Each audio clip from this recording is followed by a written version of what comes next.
پیمز ہسپتال کا وہ سانحہ جس میں 15 نومولود بچوں کی جانیں چلی گئی صرف ایک ہسپتال کا واقعہ نہیں، یہ ہمارے پورے معاشرے کے لیے ایک ایسا سوال ہے جو شاید برسوں تک ہمارے ضمیر پر بوجھ بنا رہے گا۔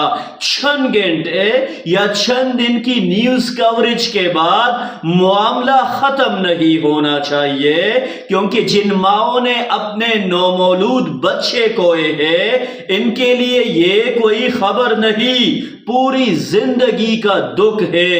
پاکستان میں ایسے واقعات کے بعد ایک پرانا پیٹرن سامنے آتا ہے، واقعہ ہوتا ہے، حکومت فوری ایکشن کا اعلان کرتی ہے، انکوائری کمیٹی بن جاتی ہے، کسی افسر کو سسپینڈ کر دیا جاتا ہے، متعلقہ وزیر موقع پر پہنچتا ہے، میڈیا کے سامنے بیانات دیے جاتے ہیں اور پھر کچھ دن بعد سب کچھ کام ڈاؤن ہو جاتا ہے۔ لیکن اصل سوال وہی کھڑا رہتا ہے، آخر ریسپانسبلٹی کس کی ہے اور اس سسٹم فیلئر کی قیمت آخر کون ادا کرے گا؟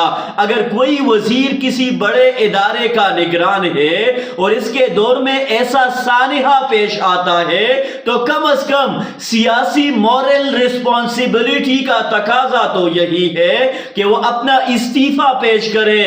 ہیلتھ منسٹر مصطفیٰ کمال جب پیمز پہنچے تو عوام یہ توقع کر رہے تھے کہ وہ کہیں گے یہ میرا استعفیٰ ہے، فیکٹ اینڈ فائنڈنگ کمیٹی جسے بھی ذمہ دار قرار دے گی میں اس فیصلے کو قبول کروں گا۔ لیکن جب استعفے کے بارے میں سوال ہوا تو جواب آیا نو کومنٹس۔ یہی وہ مقام ہے جہاں عوام کے ذہن میں یہ سوال پیدا ہوتا ہے کہ اکاؤنٹیبلٹی آخر کہاں ہے۔ لیکن اس سارے واقعے میں ایک امید کی کرن بھی نظر آتی ہے۔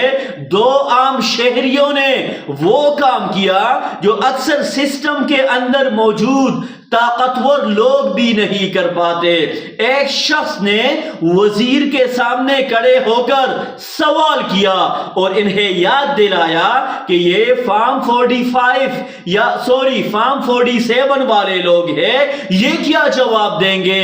جب لوگوں نے اسے خاموش ہونے کے لیے کہا تو اس کا جواب اور بھی اہم تھا۔ اگر ہم خاموش ہو جائے اور آپ اپنی تقریر کر لیں تو کیا یہ بچے واپس آ جائیں گے؟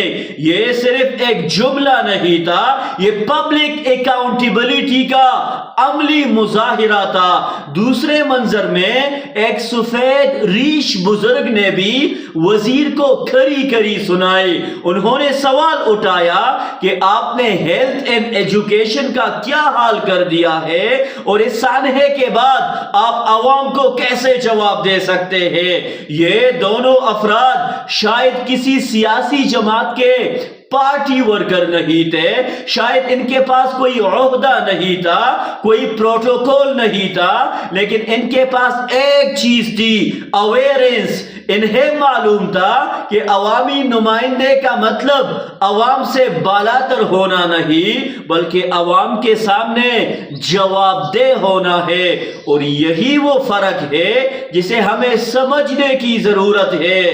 بدتمیزی اور اکاؤنٹیبلٹی ایک چیز نہیں ہے، سوال کرنا بدتمیزی نہیں، جواب مانگنا بدتمیزی نہیں، کسی منتخب نمائندے کو اس کے دعوے اور کارکردگی کا حساب دینے پر مجبور کرنا بدتمیزی نہیں۔ اگر ایک شہری اپنے ٹیکس، اپنے ووٹ اور اپنے مستقبل کے بارے میں سوال کر رہا ہے تو اسے خاموش کرا دینا دراصل ڈیموکریٹک کلچر کو کمزور کرنا ہوتا ہے۔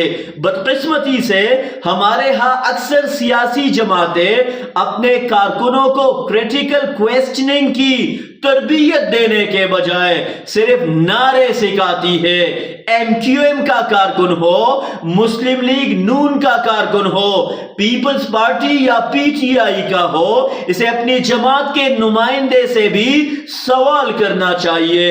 اگر کوئی امیدوار بڑے بڑے کلیم کلیمز کرتا ہے تو عوام کو اس سے پوچھنا چاہیے کہ ثبوت کہاں ہے. اگر ترقی کے منصوبوں کی بات ہوتی ہے تو پوچھنا چاہیے کہ ڈیٹا کہاں ہے. اگر کارکردگی کا دعویٰ کیا جاتا ہے تو پوچھنا چاہیے کہ اس کا ریکارڈ کیا ہے اور یہ کارکردگی کہاں ہوئی ہے. میری نظر میں سیاسی کارکنوں کو بھی اپنے موبائل میں پہلے سے سوالات کی ایک چیک لسٹ رکھنی چاہیے.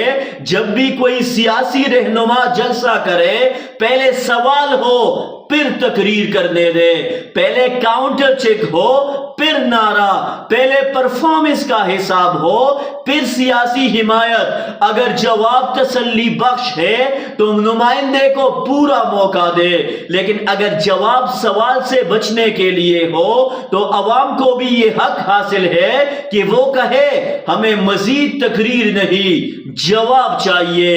یہی اصل پولیٹیکل اویئرنس ہے، یہی بیداری ہے، یہی سٹیزن اکاؤنٹیبلٹی ہے اور یہی وہ کلچر ہے جس کی پاکستان کو سب سے زیادہ ضرورت ہے.